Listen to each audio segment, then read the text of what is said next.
Hi guys, இன்னைக்கு பார்த்தீங்கன்னா நம்ம காருக்கு நம்ம வந்து ஒரு ஏர் ஃப்ரெஷ்னர் டிஃப்யூசர் வந்துட்டு வாங்கியிருக்கோம். சரிங்களா? பெர்ஃப்யூம் டிஃப்யூசர் டிஸ்பென்சர்னு கூட சொல்லலாம். ஸோ இதை வந்து நம்ம அன்பாக்ஸ் பண்ணிடலாம்.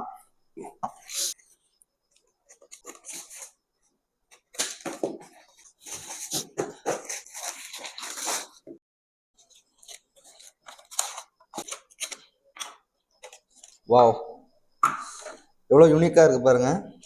இதில் பார்த்தீங்கன்னா பக்கத்தில் சோலார் பேனல் இருக்குது. இதில் வந்து உங்களுக்கு வெயில் படும்போது பார்த்தீங்கன்னா ஆட்டோமேட்டிக்காக இப்படி சுற்ற ஆரம்பிக்கும். இப்படி இப்படி இப்படி இழுத்தோம் அப்படின்னா ஓப்பன் ஆயிரும். ஓப்பன் பண்ணிட்டு இந்த பர்ஃப்யூம் வந்து நம்ம இதுக்குள்ளே இப்படி போட்டுக்கலாம்.